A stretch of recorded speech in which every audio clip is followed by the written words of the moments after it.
Halo Sobat Budaya di seluruh Nusantara, berjumpa lagi dengan saya Yopi di channel Gubuk Inovatif yang diprakarsai Museum Gubuk Wayang Kota Mojokerto dalam acara Sambang Konco Putehi.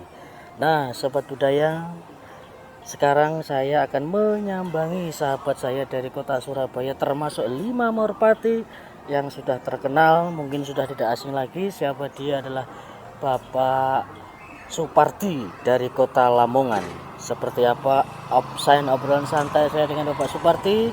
Jangan kemana-mana, terus ikuti video ini. Dan sebelumnya jangan lupa subscribe, komen, like, share channel Gubuk Inovatif agar kami tetap semangat dan semangat.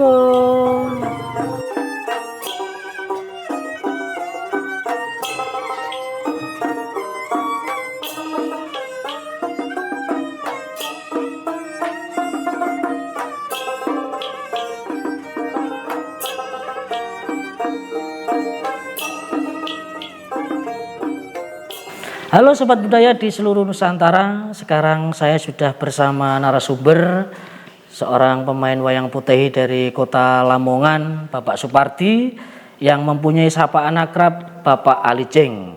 Dan beliau sekarang boleh dikatakan juga sebagai, kalau dilihat dari usia ya Mbah, sebagai sesepuh pemain dari kota Surabaya di Kampung Dukuh. Nah, apa kabar Pak Supardi? Alhamdulillah sehat. Alhamdulillah sehat ya Mbah. Ya. Sudah lama kita nggak ketemu ya. Iya. Kurang lebih 6-7 tahun ya. Iya, terakhir kita kumpul di Klenteng Kertosono. Iya.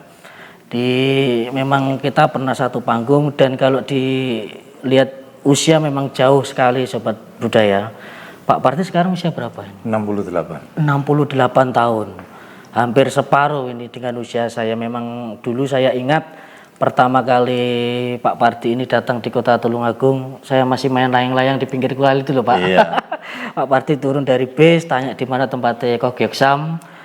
Saya antar, itu saya kelas 3 SD. Nah, Pak Parti, sesuai tema kita acara Sambang Konco Putehi, Pak Supardi ini mewakili rekan-rekan dari kota Lamongan. Nanti di acara ini jenengan bisa bercerita, mengungkapkan mengenai pengalaman mulai dari belum mengenal wayang sampai sekarang duduk sebagai seorang dalang wayang putehi. Nah, Pak Supardi, mungkin ada sekian tahun berapakah Bapak mulai mengenal dunia wayang putehi? Monggo.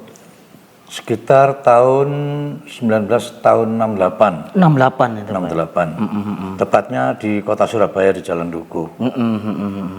Dan waktu itu saya masih kecil, ya senang lihat-lihat wayang begitu. Terus akhirnya saya tertarik, saya belajar sama ada teman-teman lain juga. Pak. Berarti pertama kali itu di Kampung Dukuh itu ya, di Klenteng. Nah, seingat Pak Supardi, mungkin kalau dilihat jarak usia begitu, mungkin kan jenengan sudah ketemu sama engkong-engkong cek-cek dulu ya. Sudah. Nah, Pak Aliceng, Ya. karena jenengan kan juga termasuk senior dan saat sekarang ini usia kan 68 ya Mbak. Ya. Jenengan bisa cerita, pernah ikut dalang siapa saja, atau mungkin kan jenengan pernah istilahnya menimba ilmu dari engkong-engkong cek-cek dulu ya Mbak. Coba diceritakan Mbak, ikut siapa saja? Ya, dulu waktu saya begitu bisa main wayang, ya ikut sama seorang dalang. 3 orang ini yang berasal dari Tiongkok. Asli sana Mbak. Iya, namanya panggilannya dia itu Pek Liu Qi. Itu satu. Terus Tan Ang Ang. Terus Tan Kim Jae. Iya. Itu adalah orang-orang dari Tiongkok semua.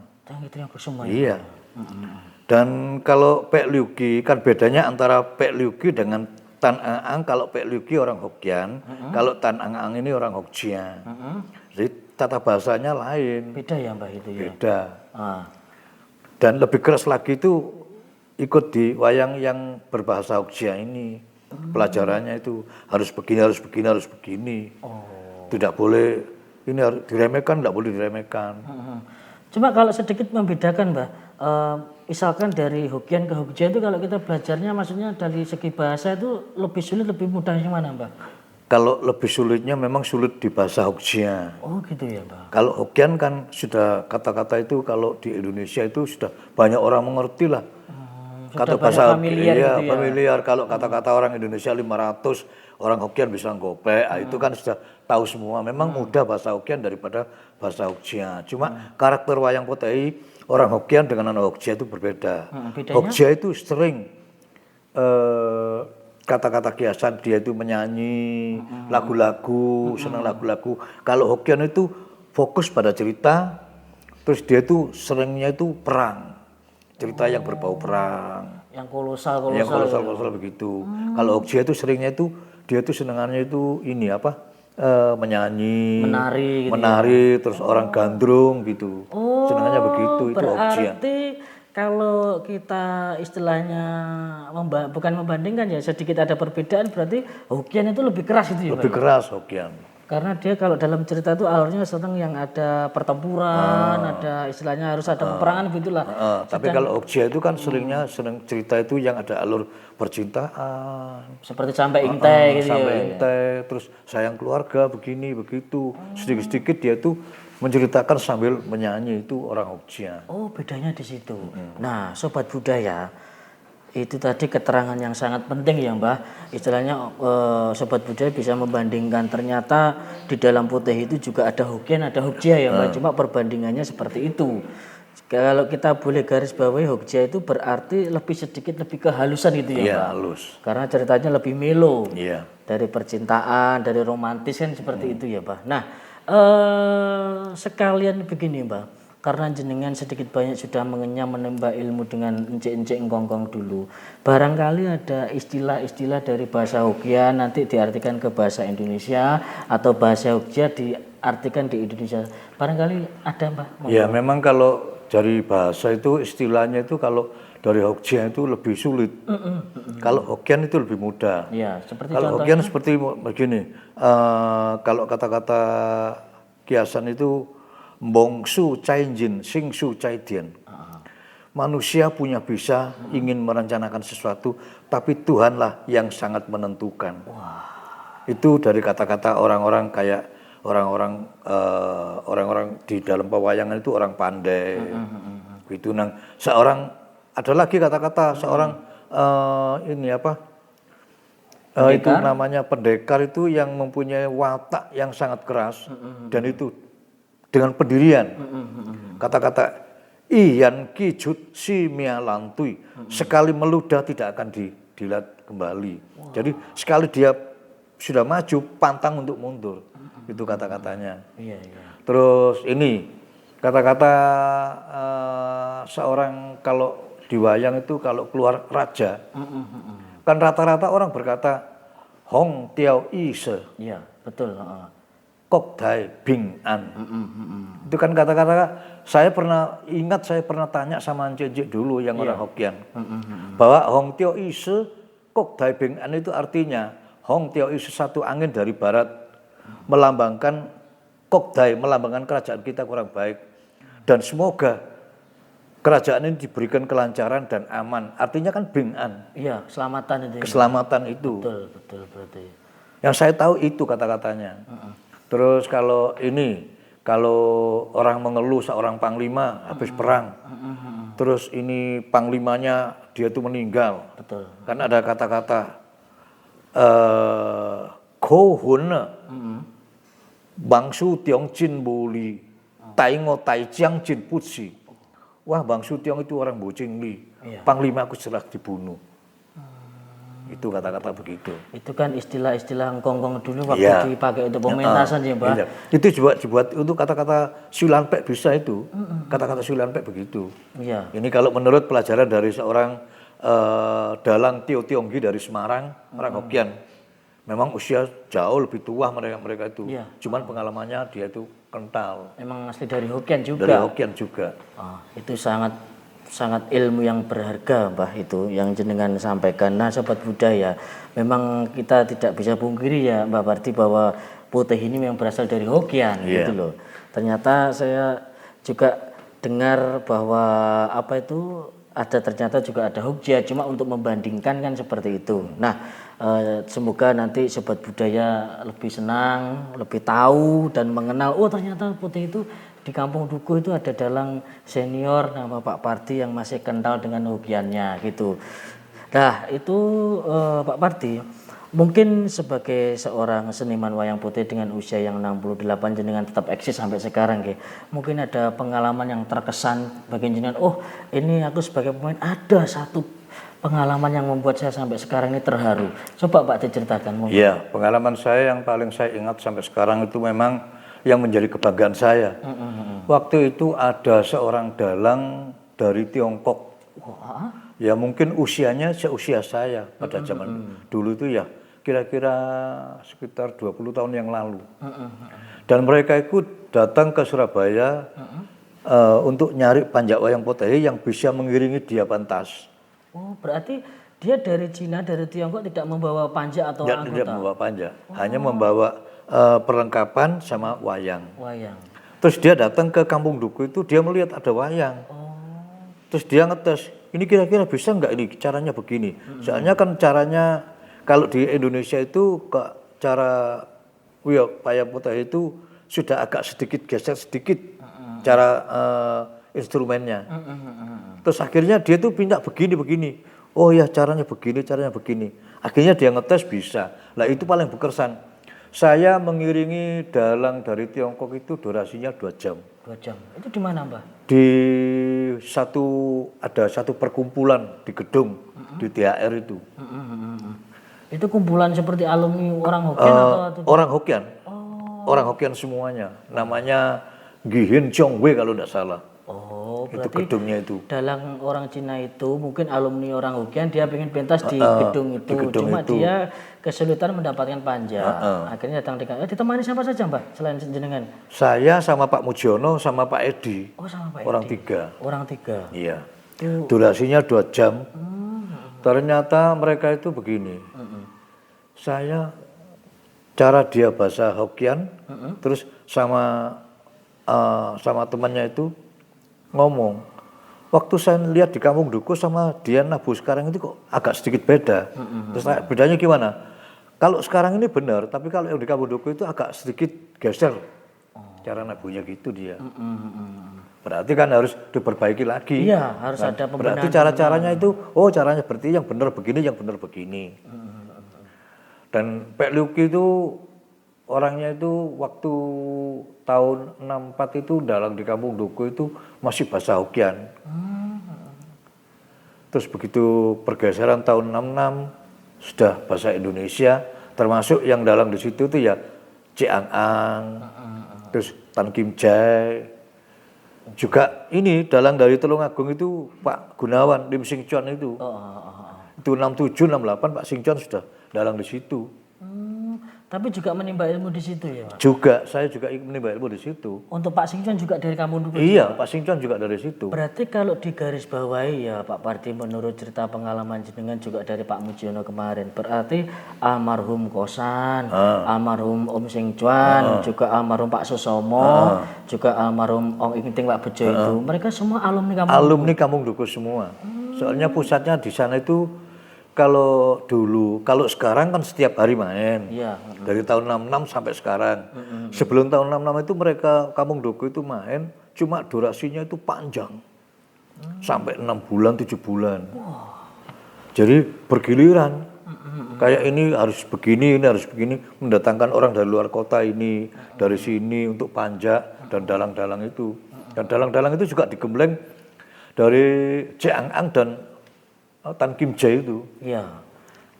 Dan saya juga mendengar Mbah Pardi, menurut kabar itu ada dalang-dalang yang cara mendidiknya keras, ada yang lemah lembut dengan sebutan. Mungkin jenengan bisa membedakan, kalau dalang Ciang Ang itu gini didiknya, lek salah tuh gini. Ada yang pakai lasso ditutuk atau dipukul, itu jenengan pernah ada pengalaman di situ, Pak? Ada. Atau mungkin jenengan terlepas, waduh Pardi kamu salah bikin gini. Iya, memang saya pernah digitukan. Cuman begini, perbedaan Kim Jae sama Ciang Ang berbeda. Kalau Kim Jae itu lebih ke cara dia memberikan pelajaran pendekatan secara kekeluargaan. Jadi harus begini. Kalau yang namanya Ciang Ang itu tidak, kamu itu salah, kamu itu goblok begini, enggak begini, harus begini. Langsung to the point itu ya, Ciang Ang, iya. Kalau Pak Luki atau Pak Luki kalau ngelihat gitu cuman dia ketawa aja. Oh gitu. Iya, dia nggak bisa bahasa Indonesia, cuman bisa sedikit-sedikit kok. Orang dia langsung dari Hokkien ke situ.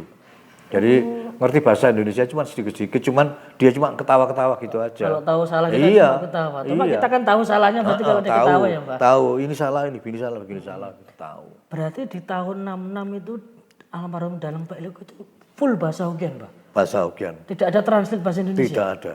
Wah, sayang sekali kita ada. Terus perpindahannya begitu ada bahasa Indonesia itu dimulai tahun 67.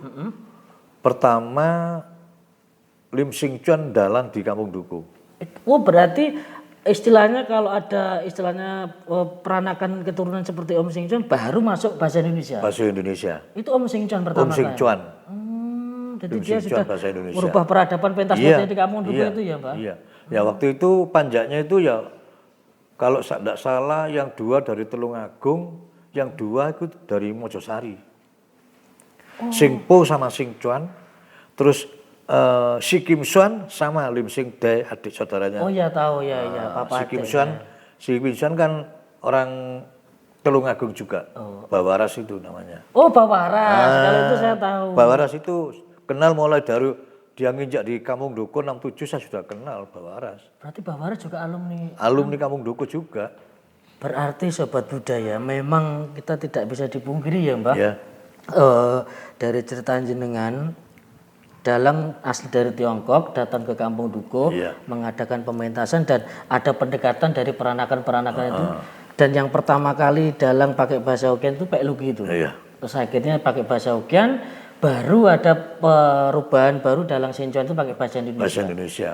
Terus diikuti oleh dalang-dalang dari Jawa Tengah. Kayak Junwat, Jiangwat, Yong An, terus ini apa? Kwek Kimbing, siapa? Tio Tionggi, itu. Baru mengikuti pakai bahasa Indonesia. Iya. Wah istimewa sekali ya Mbak. Berarti memang kita juga tidak tahu ya, memang belum ada data-datanya dari seperti Ciang Ang, Pak Luki itu dari apa langsung dari Tiongkok dia ke Jakarta atau sekian apa langsung ke Kampung Dukuh kita kan juga tidak tahu. Iya. Tapi yang jelas memang dari cerita Pak Mujiono jenengan itu semua mengatakan memang apa dalang-dalang CNC itu pertama kali memang di Kampung Dukuh itu ya Mbak. Iya. Tapi saya tidak tahu kalau ada cerita jenengan bahwa pertama kali pakai bahasa Hokkien itu Dalang Pak Luki itu. Pak Luki. Berarti dalang pertama kali Dia bukan hanya Pak Luki, ada yang dalang pendahulu saya cuman namanya itu saya enggak begitu tahu. Cuman di bawah tahun 66 itu bahasa Hokkien semua. Menginjak 67 itu baru bahasa Indonesia. Om Sing Chuan itu Iya, baru. Om Sing Chuan. Ada perubahan dari itu. Pak Parti ingat waktu pertama kali diberi kesempatan untuk belajar wayang itu belajar apa dulu Pak? Pegang wayang apa ke musiknya dulu? Pada waktu itu saya megang musik. Oh, langsung ke musik? Itu, iya, langsung itu. Terus? Ya waktu itu ya saya tahun itu kalau saya ingat saya itu bersamaan dengan Pak Mujiono itu. Dan Pak Mujiono itu di bagian pembantu dalang, dia megang wayang. Masih asisten dalang? Iya. Saya megang musik itu. Terus berlanjut terus karena zaman dulu kan masih kecil-kecil tuh dikasih uang kan seneng. Begitu habis main dikasih uang seneng, jadi ngikut terus di situ. Terus tertarik sama ini wayang Potehi terus itu sampai sekarang. Iya. Nah, itu dari belajar, terus mulai Pak Parti itu sudah mulai dalang waktu di sekitar tahun berapa dan di kelenteng mana mungkin ingat? Pertama kali dalang tentunya ingatlah pastinya. Ya mulai dari saya belajar wayang sampai pentas jadi wiyogo, jadi panjak itu sekitar tahun 80-an saya mulai mentas dalang. Saya mulai belum lahir itu Pak Parti. Terus dalang pertama di dalang pertama itu di kelenteng Kampung Dukuh itu. Di Kampung Dukuh juga. Iya. Terus pentas dari kelenteng ke tempat-tempat yang Pak ya sekarang kan tidak bisa dipungkiri juga bahwa memang dulu asalnya Potehi rata-rata mainnya kan di dalam kelenteng. Nah sekarang kita bisa main di mall, kita bisa main di gereja, bahkan di pondok pesantren pun kita juga pernah ya Pak. Jadi sudah karena wayang Potehi ini sudah menjadi bagian budaya bangsa Indonesia. Nah Pak Parti, kalau bisa diceritakan sebagai seorang seniman wayang Potehi, mungkin Pak Parti bisa bercerita motivasi apa hingga sampai sekarang ini Pak Parti masih tetap bertahan di dunia perpotehian? Monggo. Ya, begini, kalau motivasi saya itu begini. Masalahnya kalau wayang potehi itu sudah menjadi Mendarah daging gitu mendarah daging di dalam hati saya. Dan kebetulan juga wayang potehi waktu saya pentas di kota, dari kota ke kota itu saya dalang, juga saya jadi panjak. Itu kan juga menghidupi anak istri saya juga. Pak, betul, Jadi betul. saya terpacu terus ikut terus. Karena di samping budaya ini pekerjaannya nggak begitu berat, ya kita bisa dari kota ke kota lain, bisa jadi pengalaman untuk cerita anak cucu kita besok gitu. Iya, karena kan kalau dilihat usia Pak Parti sekarang kan 68. Ya alhamdulillah jenengan masih sehat, masih tetap semangat, tetap eksis di dunia perpotehian. Semoga nanti jenengan itu bisa menjadi inspirasi bagi generasi baru pemain-pemain wayang potehi. Nah, Pak Parti sebagai seorang seniman wayang, semua kan pasti mempunyai pengalaman, entah itu pengalaman pahit manis maupun suka duka. Barangkali Pak Parti mempunyai pengalaman suka dukanya, oh ya pernah main ke sana ke sini atau begini nanti bisa diceritakan, monggo Pak. Ya, kalau mengenai suka duka itu memang kalau waktu masih bujangan dulu itu tetap suka terus. Masalahnya kalau ada orang ngajak main di luar kota itu pasti dalam pikiran itu senang. Iya, kita ketemu teman-teman kumpul ketemu gitu ya Pak. teman-teman kumpul, dan kita sudah juga mendapat Ilmu. juga mendapatkan penghasilan juga. Cuman dukanya ya memang itu dalam perjalanan, kalau sudah pulang waktu dulu itu kadang-kadang ya gimana ya, orang masih muda itu kalau mengenai keuangan nggak bisa kontrol. Iya, kadang-kadang ya memang kita belum punya tanggungan ya Pak ya, habis bayaran, habis uang. Iya itu. Memang seperti itu sobat budaya, saya juga pernah mengalami ya Pak Parti. Ketika kita bermain potehi, kalau kita belum berkeluarga, wah habis terima bayaran ya besoknya juga Pikiran habis. bebas sudah, nggak mikir yang Kadang-kadang langsung pon sama promotor gitu. Tapi juga ada cerita-cerita yang lain Pak Parti, kadang-kadang kan ya rata-rata kalau kita sudah berkeluarga memang ya agak dibilang susahnya kan kita harus meninggalkan anak istri kan Pak. Apalagi kita harus dapat job yang jauh dan kadang-kadang kan tidak dalam waktu yang singkat, bisa 1 minggu, bisa 1 bulan, bahkan bisa 1 bulan lebih. Itulah rata-rata teman-teman bercerita, kita harus sudah menjadi apa ya, konsekuensi kita sebagai seorang seniman potehi. Kita harus keluar dari rumah meninggalkan anak istri. Dan Pak Parti, jenengan kan sebagai seorang senior dan kita juga tidak bisa dipungkiri bahwa sekarang pemain dari dalang-dalang kan sudah bisa dipakai hitung pakai jari ya Pak. Dan semuanya beliau-beliau ini sudah agak sepuh dan kita sudah berusaha mencetak generasi baru. Semoga saja nanti wayang potehi itu tidak berhenti sampai di sini.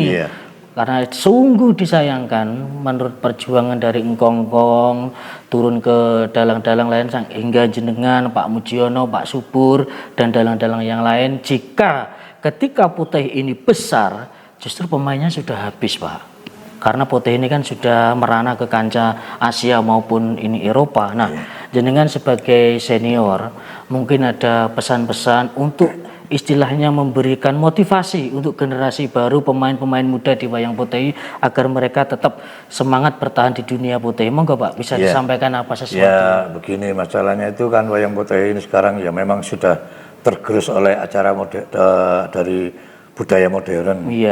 Jadi kalau bisa itu ya memang sekarang ini anak muda-muda yang berminat untuk belajar wayang potehi, mari kita itu belajar yang benar. Dan harus mengikuti aturan-aturan yang ada di potehi. Betul. Dan belajar itu nggak perlu nanggung-nanggung, harus mempelajari semuanya kalau bisa. Masalahnya potehi itu tidak harus hanya pegang ini aja ndak, Jadi seorang seniman wayang potehi itu multiguna, jadi bisa kemana saja. Bisa pindah-pindah gitu Pak. Bisa.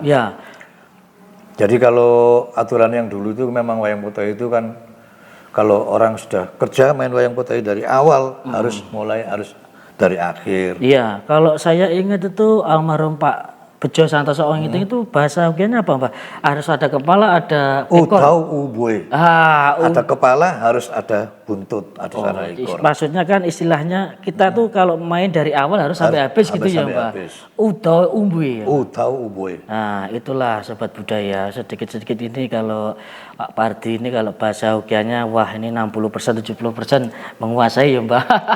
Dan memang beliau ini termasuk senior di Kampung Dukuh kalau dilihat dari usia, karena kan memang untuk Kampung Dukuh kan memang yang memimpin Pak John. Iya. Kemarin kita sudah wawancara dengan Pak John dengan mengulas makna 5 merpati dan segala macam.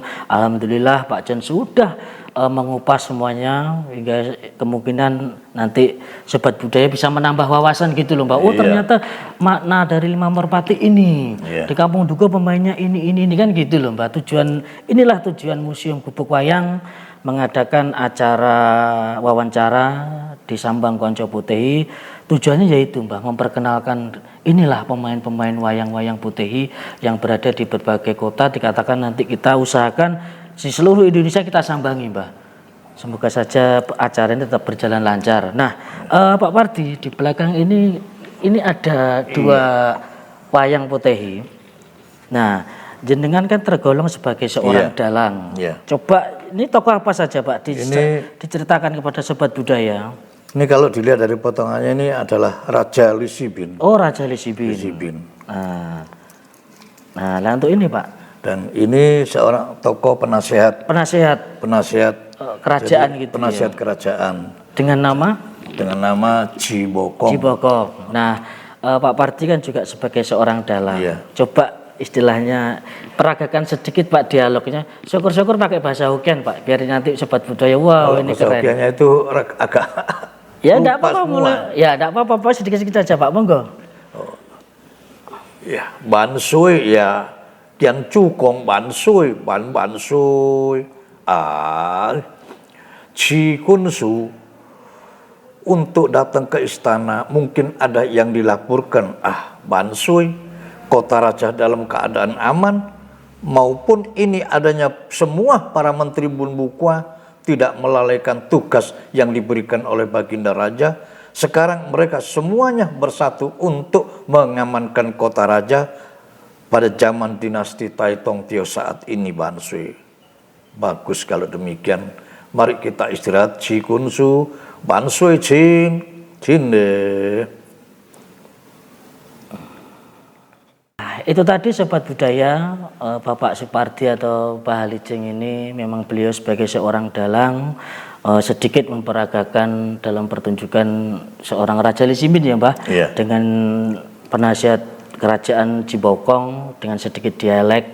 Mungkin memang Pak Supardi ini seorang dalang, dan sebagai seorang dalang kan memang sudah menjadi kewajiban ya Mbah, harus bisa menguasai semua peralatan yang ada di dalam panggung. Mungkin kan Pak Pardi sudah tidak bisa diragukan, mulai dari suling, dari jana, sansen, eru, beliau dari trompet juga ya Mbah ya. Pak Pardi ini bisa. Dengan fungsinya apa? Mengingat kemarin cerita dari Pak Mujiono Mbah mengatakan kita berangkat dari Bali, ada salah satu personel yang sakit tidak bisa mengisi pentas tersebut. Lah sehubungan Pak Mujiono itu menguasai, akhirnya acara tetap jalan. Itulah fungsi mengapa kalau kita duduk sebagai seorang dalang harus benar-benar mampu menguasai di segala lini. Maksudnya kalau dari tambur ada yang sakit bisa ke dulu atau trompet dan segala macam, agar acara itu tetap berjalan. Itulah fungsi duduk sebagai seorang dalang. Tidak menuntut kemungkinan, memang dalang itu kan bertanggung jawab penuh ya Mbah dalam setiap pementasan. Jadi kita menyarankan seperti apa yang disampaikan oleh Pak Pardi untuk generasi-generasi baru pemain wayang Putehi ya Mbah. Ayolah semangat, tetap belajar. Jika bertemu dalam satu panggung dengan senior, jangan malu untuk bertanya. Timbalah ilmu mereka selagi ada kesempatan, kan begitu Mbah. Jangan sampai yang Pak Pardi sampaikan aturan pakem itu jangan sampai hilang ya Mbak. Pakem harus tetap ada. Kalau mau menambahi boleh, tapi jangan dihilangkan atau dikurangi. Pakem kan demikian Pak Pardi. Iya, pakem itu pokok utama. Jadi pakem itu dari awal pembukaan bisa mengetahui kata-kata pakem itu, mereka itu tahu orang ini begini, orang ini begini, karakternya begini, bisa tahu wayangnya itu. Iya. Jadi semoga saja wayang putih ini tetap eksis di Indonesia ya Mbah. Iya. Kita berharap di generasi baru berikutnya mampu tetap istilahnya memelihara, melestarikan budaya wayang putih. Sungguh disayangkan kalau menurut perhitungan saya Mbah, untuk generasi baru berikutnya putih ini sudah waktunya istilahnya menuai. Iya. Dari kongkong yang buka lahan, buka sawah, dari dalang dulu, dari kru-kru jenengan ini nanti kan sudah mulai menanam, hampir panen. Kemungkinan generasi baru berikutnya ini sudah mulai memanen, Mbak. Jadi sungguh disayangkan kalau sampai ini sampai punah gitu loh. Karena pemainnya pun ya sudah tinggal sedikit, yang sesepuh pun juga mereka kan usianya rata-rata udah 50 lebih ya, Mbak. Iya. Dari Pak John 60. 60. Jenengan 68. Iya. Pak Subur. Pak Subur 62. Pak Subur 62. Pak Slamet 64. Pak Slamet, Pak Keke ya sudah hampir 60 kan. Iya. Osam sudah 62 juga 63. Iya. Itu kan bisa dihitung pakai jari gitu Iya. ya, Mbak. Jadi semoga saja dengan acara Sambang Konco Putehi dari cerita-cerita jenengan-jenengan para sepuh-sepuh juga rekan-rekan garis baru, sobat budaya bisa mengetahui bahkan bisa menambah wawasan mengenai pelaku seni wayang putih di Indonesia. Nah, Pak Parti terima kasih. Saya mewakili Museum Gubuk Wayang Kota Mojokerto. Pak Parti sudah menemani saya dan menyempatkan waktu meskipun kan jenengan sibuk dalang ini ya, tetap akhirnya mau berbagi cerita dan semoga saja Pak Parti sekeluarga sehat selalu ya Mbah. Amin, amin. Panjang umur, dilancarkan urusan dalam bidang apapun. Semoga saja nanti kita bisa ketemu lagi ya Mbah. Amin, Terima kasih Pak Parti. Sama-sama. Nah, sobat budaya, demikian tadi obrolan santai saya dengan pemain wayang putih juga senior Bapak Suparti dari Kota Lamongan.